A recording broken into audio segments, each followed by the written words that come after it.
Pensar a Cidade, com Bruna Subtits.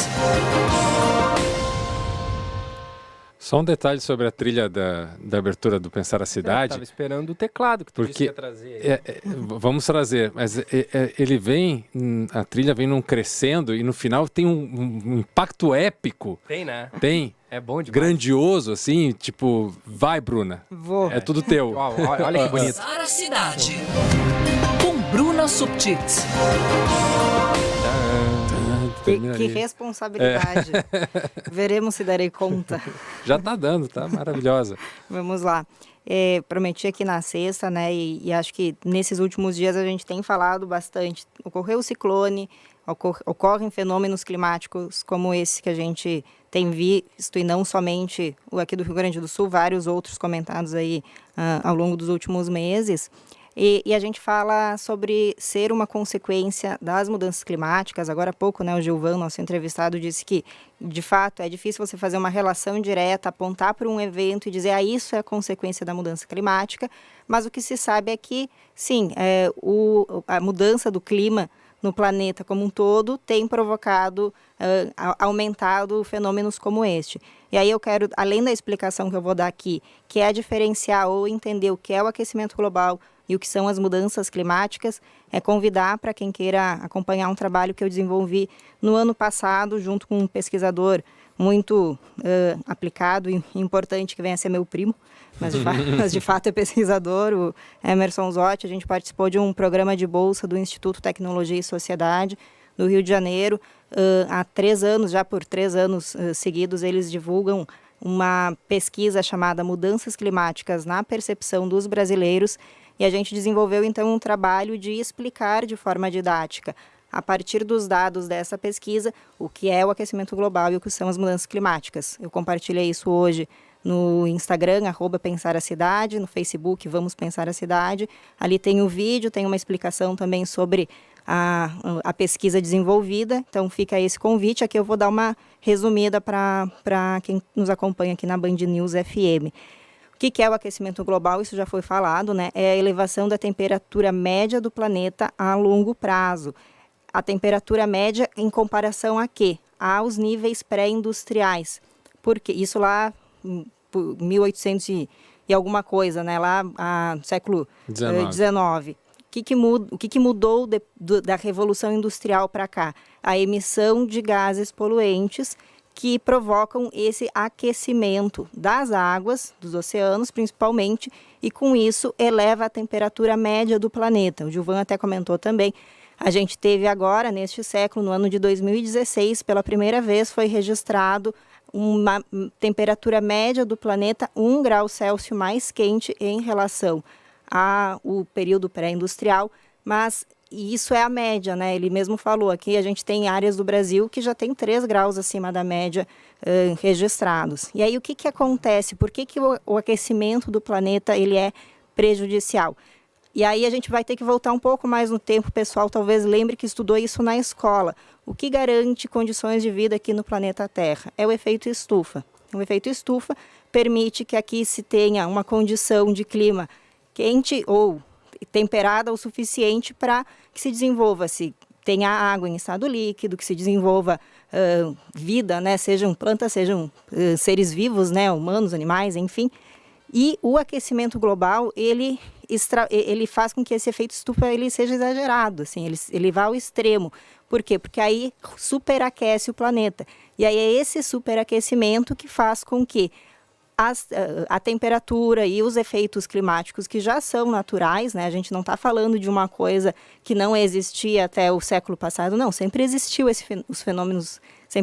os fenômenos climáticos de alguma maneira, mas é que eles se tornam mais acentuados. Por quê? Porque aí, como já foi falado aqui muitas vezes, né?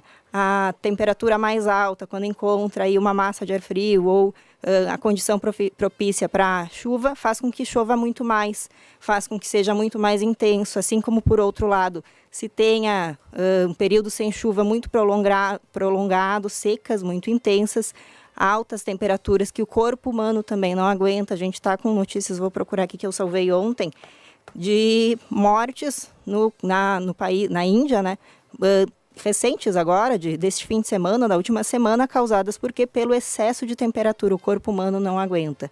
Então é isso que a gente está tratando. É interessante, é importante entender o que é um em relação com o outro para a gente saber de que ponto a gente está falando, do que a gente está falando e entendendo isso, compreender por que é necessário se falar nessas medidas em termos de políticas públicas mesmo, né, para fomentar, seja diminuição ou até o desmatamento zero, né, acabar com o desmatamento, preservar árvores dentro das áreas urbanas, preservar as áreas verdes que conseguem formar essas ilhas de retenção do calor, né, então não é tão quente em lugares onde é mais arborizado, e mesmo mudar a matriz energética, e acho que esse é o ponto importante. Por quê? Porque se é a emissão de poluentes que acaba prejudicando a condição de clima no planeta, bom, então como é que a gente faz para diminuir de fato, para reduzir até mesmo zerar a emissão desses poluentes? Chama atenção para um dado que está ali nesse estudo que a Bruna falou, Pensar a Cidade no Instagram, procura lá, apenas 2 em cada 10 brasileiros dizem saber muito sobre o aquecimento global e mudanças climáticas, ou seja, 8, né, em cada 10, ou seja, 80% acreditam que não sabem o suficiente sobre o assunto. E aí vai da conscientização da população de estar a par desse assunto para dar a devida importância, bem como foi destacado aí, Bruna. Exato, porque se a gente não sabe ou se a gente não entende o que é esse termo, e aí está o papel da mídia também de divulgar, de explicar para as pessoas. Se as pessoas não entendem do que se trata, como é que elas vão mudar as ações na sua vida particular, no seu dia a dia, se elas não entendem que aquilo que está sendo executado ali no micro tem consequência no macro, né? É um termo muito utilizado pelos ambientalistas e na questão climática não é diferente, que é o pensar global, agir local. Eu entendo que esse é um problema do planeta como um todo e eu entendo que a minha ação individual terá efeito e é preciso que ela seja praticada. Relaciona com o que o nosso entrevistado Gilvan acabou de dizer, também que os grandes líderes mundiais, as pessoas que tomam as principais decisões do planeta, tomam essas atitudes que, na visão dele, não são devidamente enérgicas, assim, existem as ações, mas talvez não com a intensidade devida para o tamanho do problema. Isso, e é por isso que aí, se a gente for olhar, no governo passado se criticava muito a ideia do desmatamento desenfreado, como se derrubar a árvore para criar ali espaços de plantação de grãos, principalmente soja, ou criação de gado, signifique desenvolvimento. Não, isso não significa desenvolvimento, porque você está ali atendendo ao imediato de alguém que está ali lucrando a partir disso, mas o efeito em cascata é muito pior, porque, como disse o Gilvan, né, a Amazônia, a floresta amazônica em pé, ela é muito importante para a formação para formação de chuvas, né, para manter um ciclo hídrico adequado no restante do continente sul-americano, né? Se a gente pega e faz um paralelo, bom, a gente vai ter regiões na África desérticas, lá não tem uma floresta tropical que lhes permita essa condição de ter chuva na quantidade adequada, como a floresta amazônica nos permite. Então, bom, ali a gente consegue apontar um equívoco de política pública ou de direcionamento por parte do governo. E aí a gente chega no governo atual, em que uma das discussões, há pouco tempo, né, um pouco mais de um mês, é sobre minerar petróleo próximo da floresta amazônica novamente. Bom, o petróleo é fonte para um combustível poluente, a gente sabe que quando se fala em mudar a matriz energética, é deixar de usar o petróleo e poder passar para outras formas de produção de energia que sejam limpas. Limpa é o que? É que não emite um gás poluente, como é o caso. Então, por que é que a gente vai, sabendo disso tudo, querendo se posicionar enquanto país, como um país a favor da manutenção do meio ambiente, a favor da manutenção da floresta, mas vai lá e contra tudo isso, decide que vai minerar petróleo em uma nova área. Há necessidade disso? É isso que a gente tem que estar atento, entender e cobrar as autoridades. Bruna, primeiro, parabéns para ti, para o Emílio. Emerson, desculpa, pelo estudo, pela pesquisa e também por trazer essas informações.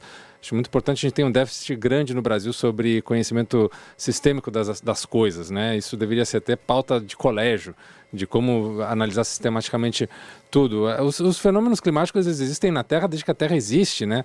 De fato, há milhares de anos, vamos lá, dinossauros foram extintos por efeitos climáticos também, né? E hoje a questão é que há seres humanos na Terra e que aceleram esse processo que talvez não seja natural do planeta. Quem é mais antigo vai se lembrar quando o começo dos debates ambientalistas, ali no final dos anos 80, começo dos anos 90, se falava muito sobre a camada de ozono, né? Tanto que havia um elemento que fazia parte de muitos setores da indústria, que era o CFC, que é um gás que foi detectado que fazia esse buraco na camada de ozono, que permitia uma entrada maior de calor, pouca retenção do calor interno e muita entrada de calor externo, que fazia esse balanço dessa estufa que a Bruna falou, descompensado, né? Foi proibido o uso de CFC em vários setores da indústria no mundo inteiro. Hoje ele não é mais um problema nesse sentido, porque houve uma ação conjunta e profunda, mas que demorou muito, não foi rápida, não. Foi uma negociação muito longa e extensa em vários lugares do mundo. Então, Bruna, hoje, talvez essas ações, a conscientização, talvez ela seja um pouco maior, mas através do que tu está trazendo para a gente, ainda falta muito do nosso país, do brasileiro, ter uma ideia realmente do que significa, né?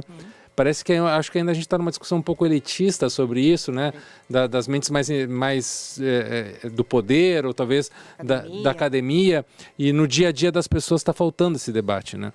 E eu acho que tu trazer isso comprova com números também o que a gente está falando. Então, talvez falte aí dentro das escolas, dentro do dia a dia, dentro de lugares como o nosso aqui, a gente trazer mais esse debate, trazer a opinião das pessoas, trazer especialistas e começar aí realmente a popularizar mesmo esse assunto como algo prático que as pessoas possam fazer no dia a dia, porque, pessoal, assim, pode parecer apocalíptico demais, né, para uma segunda-feira de manhã, falar de extinção dos dinossauros, extinção dos seres humanos provocados pelos próprios seres humanos, porque em algum momento a natureza responde as ações, né?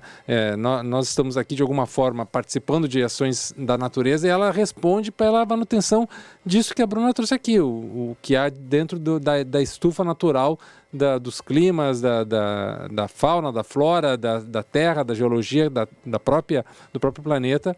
Se a gente começar a forçar, é o que a gente já está fazendo, e que o Gilvan trouxe aqui também, se espera um aumento aí de temperatura entre 2 a 3 graus Celsius nos próximos 50 anos, isso vai causar catástrofes que a gente não consegue nem medir agora. Exato, e a gente não está falando de um futuro, aquele futuro inalcançável que nós não vamos viver. Muitas pessoas que hoje já estão aí estudando no mercado de trabalho, né, os jovens vão estar vivos aí nos próximos 50 anos, nós também esperamos, né, chegar lá, mas significa que vai atingir as atuais gerações. Quando a gente fala de meio ambiente, tem a ideia do direito, acho que é transgeracional o termo, né? Que então, como é que eu estou cuidando do que eu vou deixar para a próxima geração, né?